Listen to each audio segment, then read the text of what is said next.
What's up, everybody? My name is Scott Waters. Welcome to No Life Till Metal. It's time for yet another big edition of The Mail. That's right, time for The Mail. This edition of The Mail is brought to you by a guy I've been friends with for years. The guy, I mean decades, literally. His name is Kurt, or K-Morg, as he was known online. He used to have a killer website called metalmetropolis.com. Unfortunately, that site is no longer there. He and I were both fellow collectors, and we traded back and forth tons. Back then, shipping was a little cheaper. So I've got this huge box of records that I've had from him for a while that I'm sending to him, and he sent me a surprise box in the mail. When I say surprise, he told me it was coming, but he didn't tell me what was in it.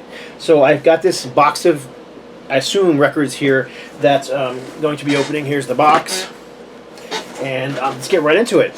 So he does not do YouTube videos, and I can't pronounce his real name. It's Kurt is his first name. His last name is very Norwegian, and I would just butcher it, so I'm not even going to try. But yeah, like I said, it sounds odd. You can't pronounce one of your friend's last name? Nope, can't. Sorry. But anyhow, there's more than just, there's some CDs right on the top. And there is some vinyl underneath of it, so let's look at the CDs first. But first of all, we got Highland Glory, Twist of Faith. Now, I know this band, Highland Glory, and I think I have a different CD by them, but not this one. And I believe they're a Norwegian power metal band, if I'm not mistaken, so looking forward to spinning that. Power metal, progressive metal, so looking very much forward to checking this one out. And I'm almost positive I have another CD by them. Well, this is cool. I can't read the signatures, but this is an autographed version of the Returns of the Filth Hounds Live, new wave of British heavy metal band Tank. Yeah, I can't make out the autographs, but I will look into them and see and figure out who they are. So Tank, one of those punk infused heavy metal bands from the late 70s and the early 80s, part of the new wave of British heavy metal movement. And then the awesome. This is the Gravedigger Live Tunes of Wacken.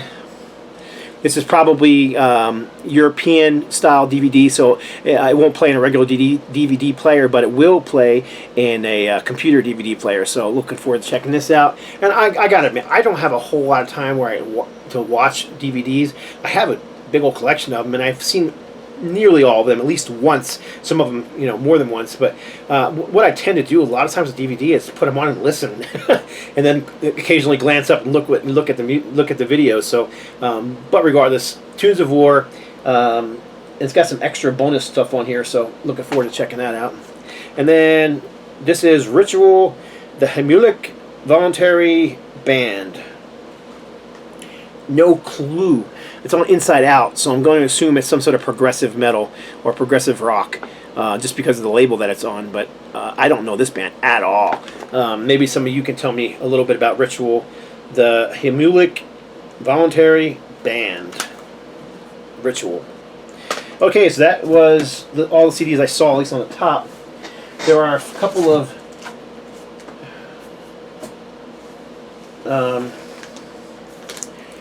what is this?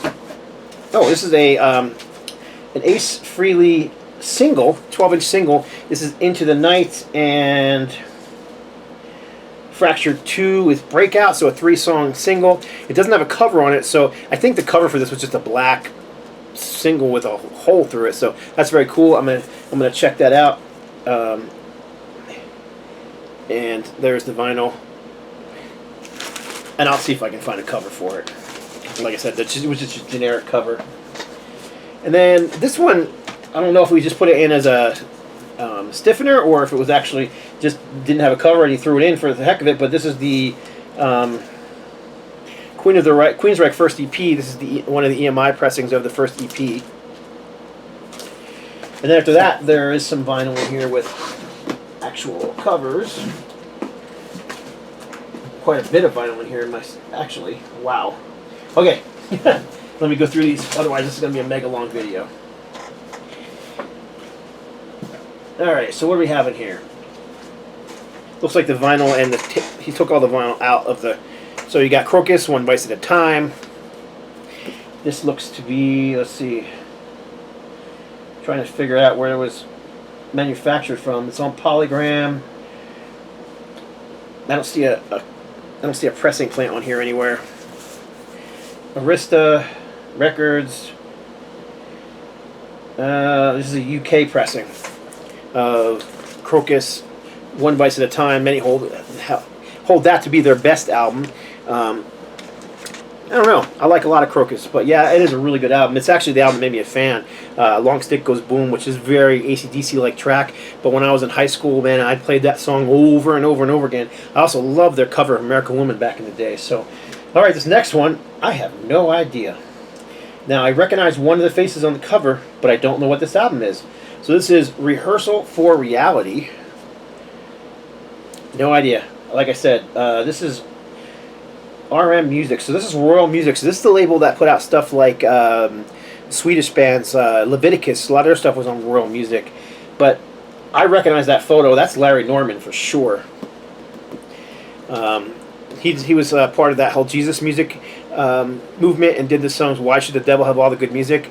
If I'm not mistaken, that was him. And I don't know who the other guy is. All songs, yeah, I don't know. All songs written and composed by Larry Norman and published by Royal Dale Music, Sweden. So, retrospective series celebrating 30 years, 1956 to 1986. So maybe this is a Larry Norman. I don't know. I really don't know. Maybe one of you guys can tell me if you know what this is. I'm kind of psyched to hear it now that this looks like the. Yeah, this is the inner sleeve for it, and then the vinyl on Royal Music, Sweden. So very cool. Larry Norman, Rehearsal for Reality. I wonder if the spine says anything different. The spine actually does say Larry Norman, Rehearsal for Reality. So it is Larry Norman. I was right about the photo, but I wonder who this guy is. Anybody know? All right. Oh, this one's awesome. This is awesome. I love David Chastain, and CJSS has long been one of my favorites. This is the alternate European Black Dragon cover, the original pressing of CJSS, Praise the Loud, and I've never even seen a copy of this, so I am stoked to have this. He could have just sent this one record and I would have been stoked. Well, I really like this too, so I don't know, we'll see. But yeah, I'm a big fan of David Chastain, especially the stuff he did in CJSS, which is unfortunately a band that didn't quite make it as big as Chastain did, or even his solo David T. Chastain stuff, but they were just great heavy metal for their time, and they just never saw quite the success. And I can't remember the name of the vocalist was in the band. I'm looking for it right now. Lead and backing vocals, Russell Jenkins. So he's the J in CGSS, and he's a great vocalist. And these songs are just heavy, catchy, and of course the guitar playing is stellar. Here is the very cool hand-drawn artwork on the inside, and nice, beautifully clean record on the Black Dragon label. So that right there made the box. If there was nothing else in this box, I still would have been smiling from ear to ear and happy with that. So, all right, next up we've got another Crocus. So this is Metal Rendezvous. This is the album, I believe, that preceded One Vice at a Time. Let's check out and see what this one is. It's probably a UK, I would assume a UK pressing, although I don't know for sure. So this is Areola. This is a German pressing. And I don't think this one ever had a picture sleeve, not that I recall. I do have a US pressing of this, but I'm kind of stoked to hear the German pressing of it. It may be exactly the same, in which case I will probably keep the German pressing and trade off my US pressing. Alright, there's still quite a few in here. I'll put that on later. We have Rock for the King, Barren Cross. This is, of course, a California heavy metal band from the early 80s, one of those early Christian bands like Stryper that they kind of had a similar vibe in their look to Stryper. Instead of yellow and black, they were blue and white.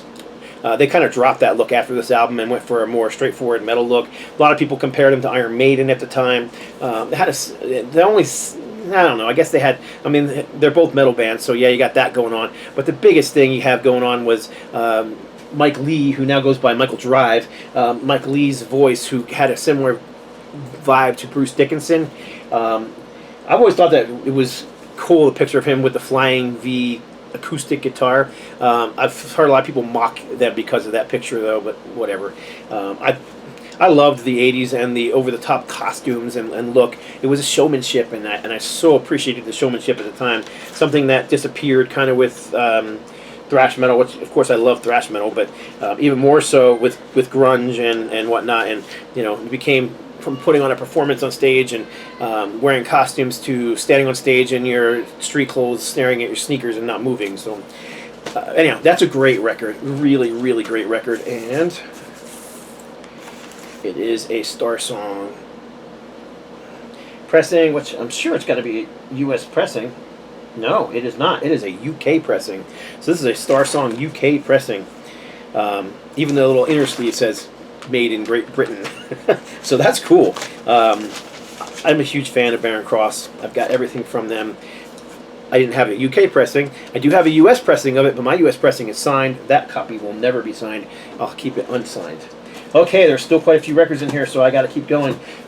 This is Trash, kind of a glam rock band from the... they were kind of like 88, 89, somewhere in that area. Oh, it was even earlier than that, 85. Wow, I didn't think it was that mid-era stuff, but good stuff. Let's see what the pressing is on this one. Actually, I haven't heard this one in forever. Atlantic Records, it wasn't major... Oops. Wasn't a major label that it was on. This one is a... It looks to be a German pressing, and other than some dust on it, it's very clean pressing. So very, very cool. Thanks, K-Morg, or Kurt. We were forever. Him and I ran, and another guy named Artie. We ran the Heart of Metal board on. It was one of those boards long before Facebook and even before MySpace, when they had all the different boards, and we ran the Heart of Metal board. K-Morg also helped me run the Ultimatum board at the time. So he's, like I said, been a friend for a long time. So I've always known him as K-Morg due to that. All right, this is... Oh, cool. This was hidden in there. I didn't see it in there until just now. There's two little gems in here. One I didn't... Well, neither one of them I have. But this is from the Lace and Whiskey album. I love 7-inch singles. I've been on such a 7-inch single kick for such a long time. But this is Love at Your Convenience, and it's Hot Tonight. And this is a Warner pressing from 77 on... I'm going to say this looks to be... Is this a Norwegian pressing? I might have to look it up because I can't immediately see where it was pressed at. But small hole. It's definitely a European pressing, but I just don't know what country it was pressed in. Maybe if K-Morg, if you're watching this video, you can tell me. But also, love this. Equinox. Now, Equinox is a Norwegian thrash band, and I love this band. And it is K-Morg who turned me on to them. I've got all four of their CDs. I almost said three. It's four of their CDs. I like them all. I know K-Morg really only likes the first three. I like all of them. Their last one was a little more weird, kind of voivodish, but I dug it. I'd love to find their stuff on vinyl. I look all the time for their stuff. It's just so pricey on vinyl. But I have the original CD pressings, and I'm really happy with those. Shoot, man, I would love it for... actually, I was holding it upside down, I think. There you go. I would love to repress their stuff on CD on my own label. If K-Morg, if you have any connection with those guys still, let me know. All right, and then a band that I'm very passionate about, and I collect their stuff. I've got numerous different versions of this album, and K-Morg knows that, so he must have looked for a copy that's different than the ones that I have. This is a French pressing of Hard and Heavy, the very first album by Anvil. This thing was originally released under the name Lips Hard and Heavy, with a different cover, and then eventually it came out as Hard and Heavy Anvil, and they became massively popular in the metal, community back in the early 80s. They kind of tanked after their third album came out, which is unfortunate because I really thought they were great. Kind of got a comeback with their movie that came out a few years ago, and they're still out there making music and touring. Matter of fact, the new album just came out, and I'm waiting for mine to come in the mail. So let's see here. It is an Attic Records pressing, super clean, and I'm again stoked about this. I'm just an Anvil fanatic. What can I say? My buddy Tony Lee, he was one of the guitar players in Heathen's Rage. He turned me on, and I gotta say, like 1983, he gave me a copy of Hard and Heavy on cassette to check out, and I not Hard and Heavy, excuse me, Metal on Metal to check out in '83, and I just became an instant fan at that point. Went back and bought the other one. Soon after that, Forged in Fire came out, and I've been a fan ever since. All right, now this one I know nothing about. I know who the band is. I'm familiar with them, but I couldn't tell you a whole lot about them. Oh, there's 2 albums in here. What is this one? Okay. So first of all, Mylon and Lefebvre and Broken Heart. Now, Mylon Lefebvre was just a rock guy, put out a few albums on his own, became a Christian, started putting out Christian music, and Broken Heart, I believe, was his Christian band, if I'm not mistaken. Now look at that photo in the back. Very 80s looking. That's a lot of guys in that picture, man, but all of them are dressed to the hilt in the 80s clothing. The front, too. I've never heard this particular album, so I'm kind of looking forward to checking it out. And this album I am only familiar with as a name, but this is Mylon Lefebvre and Broken Heart, Crack the Sky. I've never heard this album. Again, just from what I understand, it's just rock. It's not like metal or even hard rock, but I'm open to checking it out. Really cool. Thanks, K-Morg. He knows. He must know my collection because I didn't have either one of those. So, what label are these on? Let me check this out here. Oh yeah, Mirror Records, definitely on a Christian label there. This is a Britain version, also on Mirror Records. So there you go. I'm gonna chuck this thing over there because it's got some sticky crap on it. Man, there's still a lot to come. All right, so Jerusalem, live in the USA. Swedish hard rock heavy metal band. My favorite album from them is Warrior, and I would love to get. It was originally released in Swedish language, and then it was re-released with English lyrics. They re-recorded it, but the original cut with the Swedish, I'd love to own that. I still don't own it. It just don't show up in the U.S. very often. I definitely have their, the U.S. version, but it kind of has a Thin Lizzy vibe to parts of it, which is probably why I love it so much.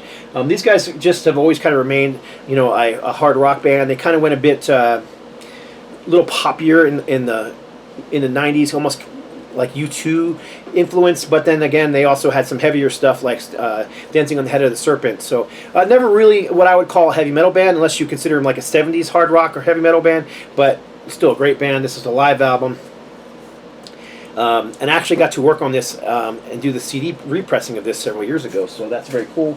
This is on the WR World Record Music label. So this is an import because, well, obviously it came from Norway, but I don't know where that label is from. A Royal Music Production. So Royal Music would have been Sweden, I guess. So there you go. Oh. Right on, dude. You were just hooking me up. Alright, there's some more small things in here. I'm going to take them out so they don't fall out. Anvil, back waxed on the Viper label. This is like a collection of it, a best of collection with some rarities on it that came out after their third album. And it had a couple songs like Pussy Poison on there, I believe was on there. Yeah, Pussy Poison and Back Waxed, which were songs that weren't on any of the albums, and the band just didn't want them to be on the album. And this is actually the only Anvil album to not feature an anvil on the cover because the band had very little to do with it. It was put out by their label, which was Viper, I believe, at the time. And this copy is obviously signed by Lips and Rob, drummer Rob Reiner, excuse me. Tripping over my words. And if I can get it out of this, it is on the Viper label, so I'm going to assume this is a Canadian pressing, because I believe it was out of Canada. Attic Records, limited, all songs, made in Canada, so yeah, it is the Canadian pressing. So there you go. Alright, there's still a couple things in here. There's a flyer. Oh, some photo. Oh, awesome! There are photos of, and I'll keep these with the record, Rob Reiner and Lips signing those records. So that's really cool. And then there's also a flyer, an Anvil flyer in there, probably from the show that he saw. Peabody and Temple of King Productions present Anvil, featuring a viewing of the movie Anvil, followed by a performance by Anvil. That's awesome. That's cool. I love crap like that. I know it's goofy and whatever. I'm goofy. What can I say? Norwegian band. I just saw the one underneath of it. Norwegian band TNT. This is Tell No Tales. I'm going to assume this is going to be a Norwegian pressing of this on the Mercury label. Let's see, it could be a U.S. pressing. Mercury's a U.S. label. Nope, this is a Holland pressing. And it's got the original lyric sleeve. Hang on, let me put the record back in it. I'll take the record out of it and put it in a separate sleeve later, but lyrics. And then, of course, the photos. This was, of course, Tony Harnell's band. Tony Harnell being the lead vocalist, who was actually an American, and original guitar player. Well, actually, I think the whole rest of the band was original. Ronnie Lateko, guitar player. Now, I know K-Morg has met him a few times because he actually got me a poster signed by Ronnie, so that was cool. But anyhow, TNT, Tell No Tales, very cool. And, oh, there's two more. I said one more, there was two more. There was one hiding. The Awful Truth. Now, this is a fantastic band. It's a forgotten gem. It's on Metal Blade Records. I would love to see this one reissued properly with a remaster. So you can see Metal Blade.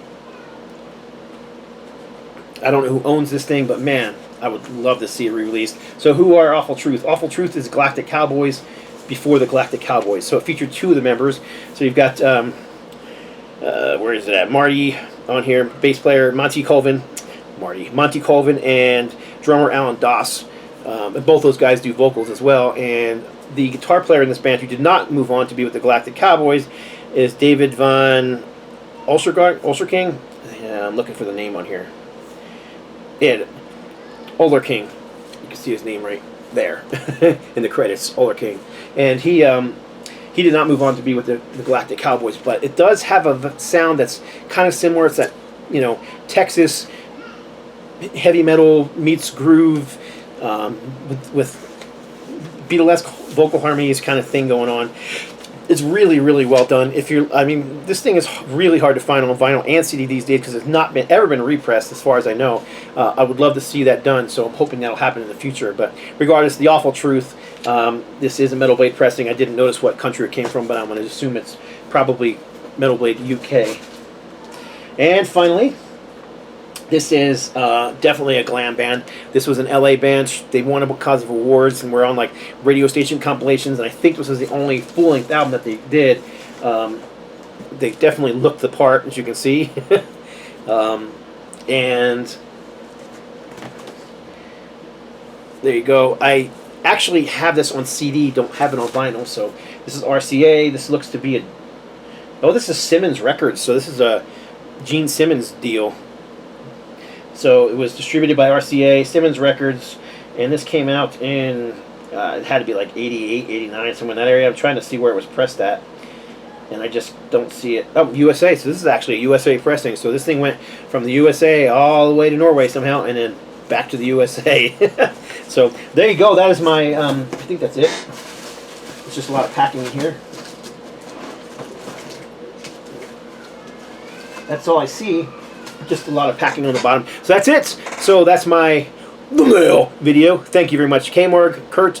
I really appreciate it. I do have a box for you. I will get it out to you very shortly, I promise. Thanks for sending me your address. That's it. God bless. Stay strong.